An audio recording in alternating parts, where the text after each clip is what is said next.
बिस्मिल्लाहिर्रहमानिर्रहीम। अस्सलाम वालेकुम नाज़रीन, आप यूट्यूब चैनल देख रहे हैं। मैं इमरान खान हूँ। सबसे पहले आज यौम तकबीर है, यानी आज के दिन में पाकिस्तान ने 27 साल पहले एटमी धमाके किए थे भारतीय एटमी धमाकों के मुकाबले में। ये क्लेम किया जाता है PMLN की जानिब से कि ये एटमी धमाके मियाँ नवाज शरीफ ने किए थे, और ये कहा जाता है कि ये एटम बम मियाँ नवाज शरीफ ने बनाया था, लेकिन ये हकीकत नहीं है। आज मैं कुछ तारीखी हकायक आपके सामने रखूंगा, और ये उस आदमी की कही हुई बातें हैं जो मोहसिन पाकिस्तान है, जिसने पाकिस्तान को एटमी कुव्वत बनाया, और जिस अकेले आदमी ने एक पूरा सिलसिला खड़ा किया।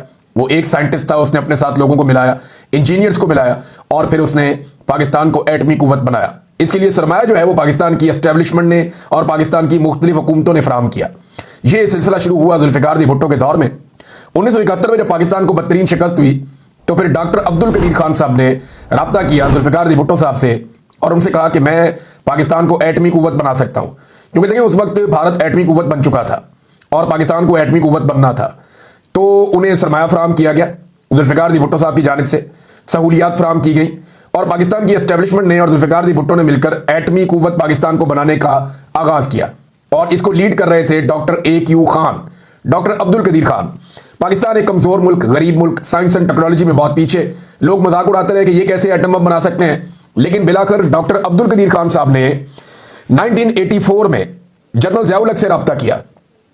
यानी उस वक्त तक जुल्फिकार भुट्टो साहब जो हैं उनका तख्ता हो चुका था, जुल्फिकार भुट्टो साहब को फांसी दी जा चुकी थी और उनका मामला खत्म हो चुका था।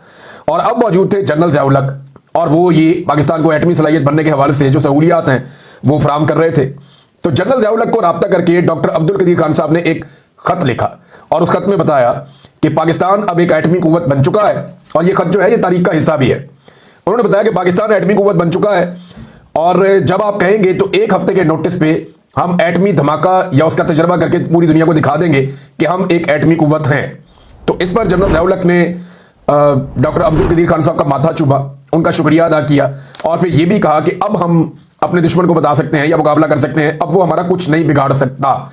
तो ये है वो कहानी जब 1984 में पाकिस्तान एटमी कुव्वत बन चुका था, लेकिन पाकिस्तान ने एटमी धमाके नहीं किए थे, एटम बम का तजुर्बा नहीं किया था, लेकिन साइंसदानों ने यह क्लेम कर दिया था कि पाकिस्तान एक एटमी कुव्वत है। अब दुनिया उसके बावजूद इसके ऊपर काम करती रही। बहुत सारे आलमी अखबारात में, जरीदों में ये खबरें छपती रही कि जनाब पाकिस्तान एटमी कुव्वत बन गया है। कुछ लोग मजाक उड़ाते थे, खासतौर पे इंडियंस और इंडियन लॉबी जो है वो ये कहते थे नहीं, पाकिस्तान झूठ बोलता है, पाकिस्तान के पास कोई एटमी कुव्वत नहीं है। फिर बेनज़ीर भुट्टो के दौर के अंदर पाकिस्तान ने लॉन्ग रेंज मिसाइल्स का तजर्बा शुरू किया, और बिलाकर पाकिस्तान के पास ऐसे मिसाइल्स आ गई जो 1500 किलोमीटर तक या इससे ज्यादा तक अपने अहदाफ को निशाना बना सकते हैं। और इसके बाद यह सलाहियत भी थी कि यह एटम बम को ले जा सकता था। अब इंडिया के लिए परेशानी की बात थी। इंडिया ने पाकिस्तान को दबाने के लिए दोबारा से एटमी धमाके किए, और ये एटमी धमाके उन्होंने किए 98 में। उसके जवाब में पाकिस्तान को एटमी धमाके करने थे। अब 11 मई को इंडिया ने धमाके किए और पाकिस्तान जवाब नहीं दे रहा था। पाकिस्तान के उस वक्त वजीर आजम थे नवाज शरीफ साहब। ये बिल्कुल ऐसी सूरत हाल थी जैसी आपने थोड़े दिन पहले देखी कि भारत पाकिस्तान के अंदर मिसाइल अटैक्स करके गया और पाकिस्तान जवाब नहीं दे रहा था। नून लीग के वज़रा ये कह रहे थे कि जी ठीक हो गया, बस हम वो हमें ना मारे, हम उन्हें नहीं मारते। इस किस्म के स्टेटमेंट्स आ रहे थे। उस वक्त पाकिस्तान के अंदर अवाम एहतजाज कर रही थी। रोजनामा जंग है 22/5/1998 का, यानी 22 मई का है। भारत के धमाकों को 11 दिन गुजर चुके हैं और पाकिस्तान धमाके नहीं कर रहा। उन्होंने कहा 30 मई तक धमाका करो वरना सड़कों पर आ जाएंगे। APC ऑल पार्टीज कॉन्फ्रेंस आ गई। ये कादी साहब का अल्टीमेटम, आपको याद होगा जमात इस्लामी के कादी साहब होते थे, ये उनकी बात हो रही है। और उन्होंने कहा एटम बम इस्तेमाल करने का नहीं कह रहे, दिखाने का हथियार है। अमेरिका और रूस में एटमी हथियारों की वजह से ही जंग नहीं हुई। अमेरिकी बुरात लें तो चीन और ईरान समेत दोस्त ममालिक से दूर हो जाएंगे। कादी हुसैन अहमद साहब ने यह भी कहा था कि आप अमेरिकी बुरात लेना चाह रहे हैं, एटम बम नहीं चलाना चाह रहे, आप ये ना करें। और नवाज शरीफ साहब अमेरिका से बुरात लेना चाह रहे थे, बड़ा पैकेज लेना चाह रहे थे, जिसके लिए इनकी बातचीत चल रही थी। और ये बात मैं नहीं कह रहा, नवाज शरीफ साहब के अपने वज़रा कह रहे थे। गौहर अयूब साहब जो नवाज शरीफ साहब की टीम का हिस्सा थे, गौहर अयूब साहब पहुंचते हैं वज़ीर आज़म हाउस 28 मई की सुबह, और वो जाकर वहां पे कहते हैं कि जनाब क्या सूरत हाल है। तो शहबाज शरीफ साहब बताते हैं कि जी नवाज शरीफ साहब की बात हो रही है बिल क्लिंटन के साथ, और अगर वो कोई हमें बहुत अच्छा पैकेज देते हैं तो इस सूरत में फिर हम एटमी धमाके नहीं करेंगे। तो इसमें गौहर अयूब साहब ने उन्हें बताया कि जनाब लोड हो चुका है मसाला, अब आप पीछे नहीं हट सकते, क्योंकि सिस्टम जब लोड हो गया है तो अब आप वापस नहीं निकाल सकते चीजों को, क्योंकि ये पहाड़ के नीचे काफी गहराई में जाकर पाकिस्तान ने एटमी धमाके किए थे। भारत पूरी दुनिया में जनाब पाकिस्तानी जो है वो इसके लिए आवाज उठा रहे थे। फीडर नहीं, एटमी धमाका चाहिए। रावलपिंडी में बच्चों का मुजाहरा, अब ये एस्टेब्लिशमेंट भी चाह रही थी। एस्टेब्लिशमेंट जब चाहती है ना तो रावलपिंडी में इस किस्म के बच्चों के मुजाहरे भी करवा दिए जाते हैं। तो डॉक्टर अब्दुल कदीर खान ने एक धमकी लगाई, ये भी उन्हीं दिनों में हुआ। उन्होंने कहा जी अगर आप एटमी धमाके नहीं करते तो इस सूरत में मैं अपने साथियों समेत इस्तीफा दे दूंगा। ये हालात पैदा हो गए थे पाकिस्तान के कि नवाज शरीफ साहब एटमी धमाका नहीं करना चाह रहे थे, वो अमेरिका से कोई बड़ा पैकेज लेना चाह रहे थे और एटमी धमाका करने से गुरेज कर रहे थे। मियां साहब को सबने बताया कि मियां साहब बेड़ा गर्क हो जाएगा, 2 दहाई अक्सरियत आपके पास है, अवाम आपको नहीं छोड़ेगी। तो मियां साहब ने मीडिया को कंट्रोल करने के लिए जो मीडिया के बॉसेज हैं उन सारों को बुला लिया और उनको बुलाकर उनके सामने मियां साहब ने इस तरीके से प्रेजेंटेशन रखी कि वो भी मायूस हो गए। और उनमें से फिर खड़े हुए मजीद निजामी साहब और उन्होंने खड़े होकर कहा कि मियां साहब हम तो कोई और आपसे बात सुनने आए थे कि आप हमें कोई खुशखबरी सुनाएंगे आज एटमी धमाकों के हवाले से। आप तो किसी और मूड में लगते हैं, आप एटमी धमाका कीजिए वरना कौम आपका धमाका कर देगी। ये तारीखी अल्फाज हैं, ये मजीद निजामी साहब अपने मुंह से खुद भी बताते रहे हैं। तो ये मीडिया बॉसेस के सामने बात हुई थी। शहबाज शरीफ साहब ने खुद कह दिया गौहर अयूब साहब को कि जनाब अगर अच्छा पैकेज मिल गया तो हम धमाके नहीं करेंगे। अब ये सारा क्रेडिट जाता है पाकिस्तानी अवाम को, उनका दबाव, उस वक्त की जो अपोजिशन लीडरशिप है उनका दबाव, उस वक्त की जो एस्टेब्लिशमेंट है और खास तौर पे डॉक्टर अब्दुल कदीर खान और उनकी सारी टीम जिन्होंने ये कहा कि अगर आपने अब एटमी धमाके ना किए तो हम सारे इस्तीफे देकर चले जाएंगे। ये बहुत बड़ा दबाव था नवाज शरीफ के ऊपर। और फिर उसके बाद मिलाकर 28 मई को पाकिस्तान ने धमाके किए। मियां साहब को कहते थे बटन दबाओ, मियां साहब बटन नहीं दबाए। कसम भी तो खानी होती है ना जाके अमेरिकन के सामने, मगरबी ममालिक के सामने कि जी मैं तो इसके हक में ही नहीं था, इन्होंने जबरदस्ती एटमी धमाके कर दिए, मैं तो फंस गया था बतौर वज़ीर आज़म, मेरा तो फैसला ही नहीं था। अपनी उंगली से बटन को यूं करके दबाएंगे तो वो वीडियो बनेगी, पूरी दुनिया में जाएगी कि नवाज शरीफ ने अपनी उंगली से एटमी धमाका किया। लिहाजा वो रिकॉर्ड मियां साहब ने बनने नहीं दिया और खुद बटन दबाने से गुरेज किया। तो फिर जाके साइंटिस्ट में उन्होंने बटन दबाया और फिर एटमी धमाका हो गया। अब जब एटमी धमाका हो गया तो थोड़े अर्से बाद मियां साहब ने अपने खाते में डाल लिया। पब्लिक बड़ी खुश हुई, सियासतदान है ना, उसने कहा जी मौजा इधर से पैसे नहीं मिले, ये नहीं हुआ वो नहीं हुआ, मेरी मंशा के खिलाफ काम हो गया, अपने खाते में डाल लो। 84 में बना हुआ बम नवाज शरीफ ने 98 में अपने खाते में डाल लिया। अंदाजा करें आप। और जो बम नवाज शरीफ कभी भी नहीं चलाना चाहता था, जिसका बटन दबाने की भी जरूरत नहीं कर रहा था, वो अपने खाते में डाल लिया मियां साहब ने। अच्छा, कभी इसमें छुट्टी नहीं हुई, ये चलता रहा ऐसे ही कई साल तक, 25 साल 26 साल गुजर गए, कभी छुट्टी नहीं हुई। ये गुज़िश्ता साल से हुकूमत ने इसके ऊपर छुट्टी का ऐलान कर दिया। और गुज़िश्ता साल इसलिए छुट्टी का ऐलान किया था कि इमरान खान साहब के केसेस लगे हुए थे और उस दिन केसेस को डिले में डालना था, लिहाजा इन्होंने छुट्टी दे दी। साइफर वाला मामला था, दूसरे मामला थे, तो 1 साल और गुजर गया, बहुत सारे उनमें मामला उड़ गए, फारग हो गए। लेकिन मियां नवाज शरीफ साहब को आपको पता है कि आदत है क्रेडिट लेने की। और आज ये अखबार की एक तस्वीर भी आप देख लें, मैं आपके सामने रख देता हूं, ये जरा गौर से देखें आप। इसके अंदर आपको कुछ चेहरे नजर आ रहे हैं इस अखबार के अंदर। नीचे मियां नवाज शरीफ आपको नजर आ रहा है। जब ये एटमी धमाका हुआ था उस वक्त की गालिबन एक तस्वीर है, मियां नवाज शरीफ की निकाल कर लगाई गई है। नीचे अखबार की कटिंग लगाई गई है, पाकिस्तान ने 5 धमाके कर दिए एटमी धमाके।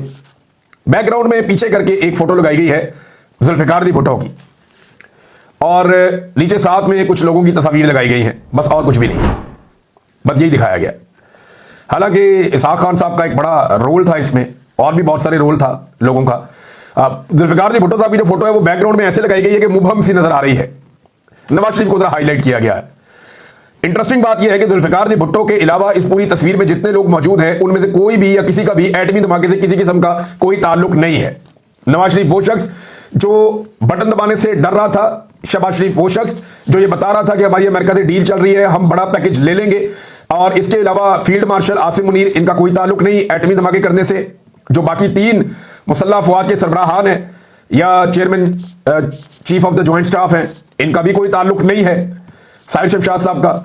लेकिन इन सारों की फोटोएं लगी हुई हैं और जिनका ताल्लुक है उन्हें नजरअंदाज कर दिया गया। यहां सबसे बड़ा फोटो होना चाहिए था मोहसिन पाकिस्तान डॉक्टर AQ खान का, उनका तस्वीर नहीं है, उन्हें नहीं दिखाया गया इसके बीच में। ज़ियाउल हक का एक किरदार था, नहीं दिखाया गया। जुल्फिकार दी भुट्टो का प्रॉपर किरदार था, नहीं दिखाया गया। बेनज़ीर भुट्टो का किरदार था कि उन्होंने इसको जारी रखा, नहीं दिखाया गया। बल्कि मिसाइल प्रोग्राम शुरू किया, नहीं दिखाया गया। तो ये तरीकाकार है। एक शेर कहा था डॉक्टर अब्दुल कदीर खान साहब ने, और अपनी हयात के बारे में उन्होंने ऐसे ही कहा था, और बात ठीक है। उन्होंने कहा जी गुजर तो खैर गई तेरी हयात कदीर, गुजर तो खैर गई तेरी हयात कदीर, सितम जरीफ मगर कूफियों में गुजरी है। हमने इज्जत ही नहीं की अपने मोहसिन की, जो हीरो था पाकिस्तान का, उसकी इज्जत ही नहीं की। पाकिस्तान को जिसने डिलीवर किया ना, पाकिस्तान ने उसको सजा दी है, और ये पाकिस्तान की मिलिट्री एस्टेब्लिशमेंट ने किया। अब्दुल कदीर खान को टीवी पे बिठा के जबरदस्ती उनसे जो है वो करवाया गया एतराफ़े जुर्म, अमरीकी दबाव के ऊपर। एक कमांडो लेट गया उस वक्त का आर्मी चीफ कि अमरीकी दबाव आ गया, और अब्दुल कदीर खान को बाद में हाउस अरेस्ट कर दिया, उनकी सारी जिंदगी एक कैदी की तरह गुजार दी, और वो गिला भी करते रहे इस बारे में। और परवेज मुशर्रफ कहते हैं जनाब मुझे बड़ा दुख है इस बात का जो अब्दुल कदीर खान के साथ हम कर रहे हैं, कैसे एक डॉक्टर एटमी राज बेच सकता है? ये तो एस्टेब्लिशमेंट है जो ये सारे काम करती है। उठा के डॉक्टर अब्दुल कदीर खान साहब को निशानी इबरत बना दिया कि तुमने पाकिस्तान को एटमी कुव्वत बनाया, हम तुम्हें निशानी इबरत बनाएंगे ताकि आइंदा कोई भी पाकिस्तान के लिए कोई अच्छा काम ना कर सके।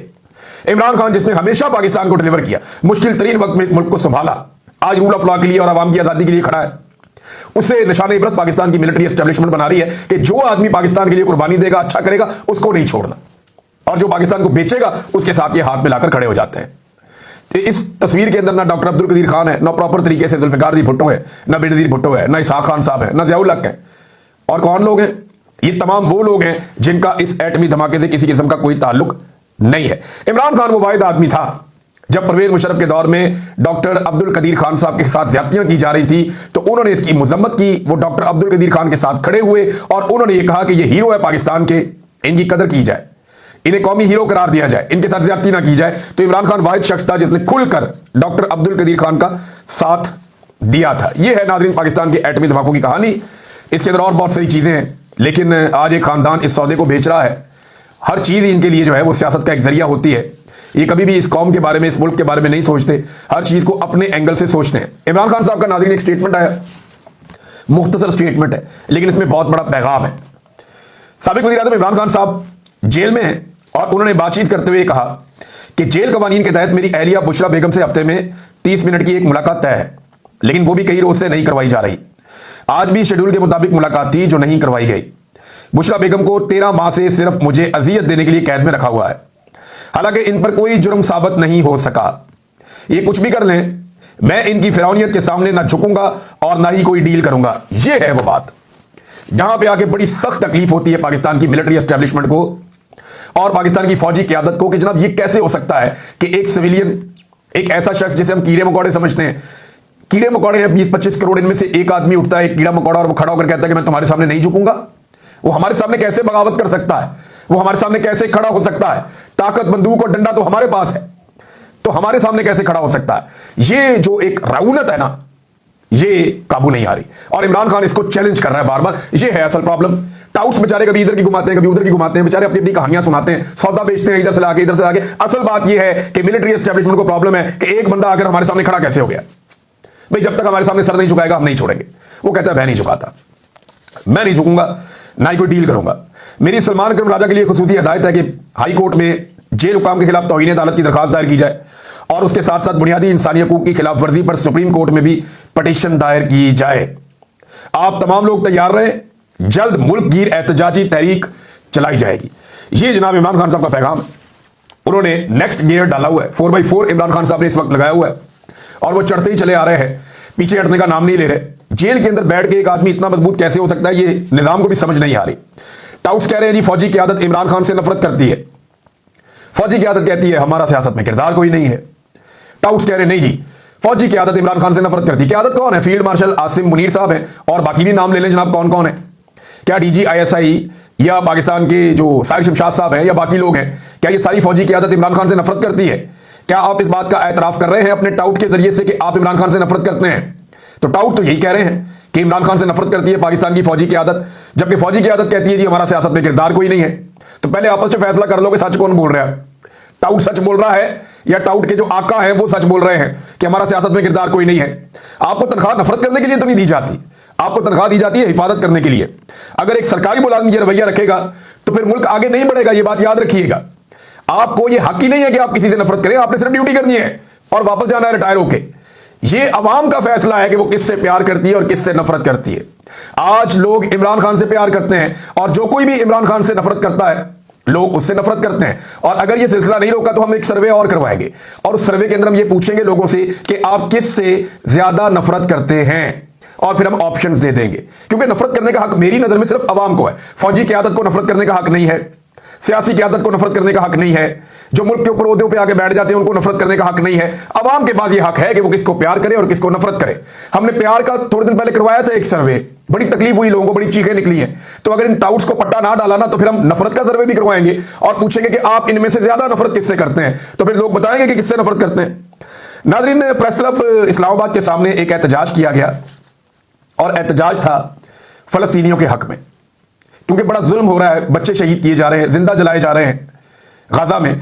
तो गाजा के जो रहने वाले हैं उनके हक में एक एहतजाज का प्लान किया गया। छोटे बच्चे भी थे, खवातीन भी थी, दीगर अफराद भी थे, उन्हें गिरफ्तार करके कोसार थाने में बंद कर दिया गया। सेनेटर मुश्ताक साहब ने इसके ऊपर एक ट्वीट भी किए कि ये प्रेस क्लब के सामने गाजा में खातून डॉक्टर अल अंजार के 9 बच्चों की शहादत पर डॉक्टर्स, बच्चों और माओं के लिए ताज़ियती कैंप लगाया गया था ताकि माएँ, बच्चे और डॉक्टर्स अपनी ताज़ियत करें। अब ये पुलिस ने वहां पे जनाब फाशिज्म कर दिया, हल्ला बोल दिया, उनको उठाया, गिरफ्तार करके ले गए।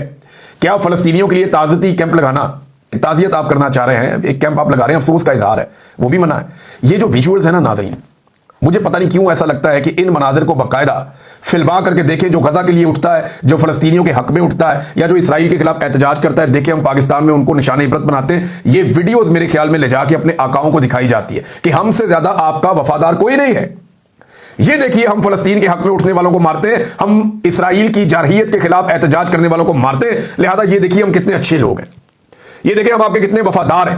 मुझे लगता है कि रिकॉर्ड के तौर पे, और अभी जो एक वफद गया था इसराइल, वहां पे इंटरव्यू देते हुए उन्होंने यही कहा था कि पाकिस्तान की एस्टेब्लिशमेंट या पाकिस्तान की मौजूदा हुकूमत के लोग वो ये चाहते हैं कि इसराइल के साथ नॉर्मलाइज ताल्लुकात हों, और कोई भी ऐसा नहीं है जो इस वक्त इसराइल के खिलाफ हो। तो ये बातें जनाब हमने सुनी। लेकिन मोहम्मद बिन सलमान का एक स्टेटमेंट आया है, सऊदी वली अहद, और उन्होंने इसराइल के बारे में ये कहा कि इसराइल अपनी जारहियत जो कर रहा है फलस्तीनियों के साथ उसे बंद करे और आलमी कवानीन की पाबंदी करे।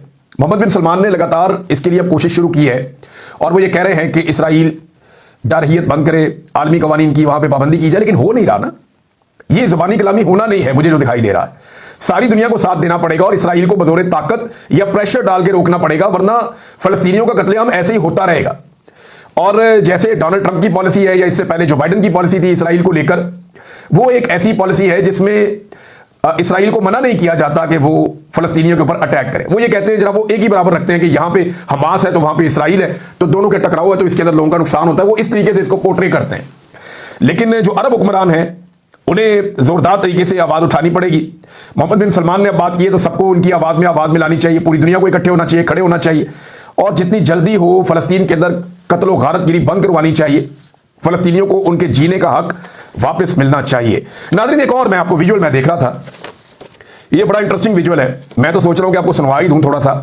ये मरियम औरंगजेब साहबा नारे लगवा रही हैं और नून लीग के कारकुन जवाब कैसे दे रहे हैं यौम तकबीर के मौके पर। जरा ये आप सुने, आपको बड़ा मजा आएगा। जवाब सुनना है आपने सिर्फ।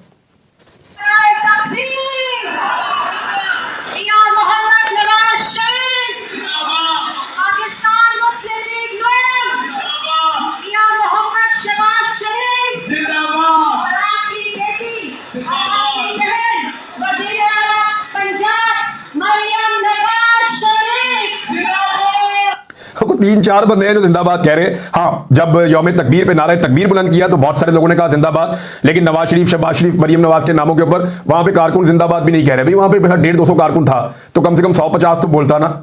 तो जवाब दे रहे हैं सिर्फ 5-7 कारकुन, मैक्सिमम इतने होंगे जिन्होंने जवाब दिया, और लोग रोटी छुट्टी खा रहे थे और तवज्जो सारी रोटी छुट्टी की तरफ थी। कारकुनों को भी पता चल गया है कि ये खानदान टब्बर जो है ये रोटी छुट्टी के चक्कर में ही आया हुआ है यहाँ पे इकतदार में, और ये पैसा वैसा बना के पाकिस्तान से बाहर शिफ्ट करते हैं। लिहाजा रोटी खाओ, सुकून करो, नारे लगाने में कोई फायदा नहीं है। वैसे भी मियां साहब ने किसी किस्म का कोई इनकलाब नहीं लाना, ना मियां साहब ने किसी किस्म की कोई इनकलाबी लड़ाई लड़नी है। बल्ले का निशान नाज़रीन छीनने का मामला अभी तक पाकिस्तान की अदलिया के गले में अटका हुआ है।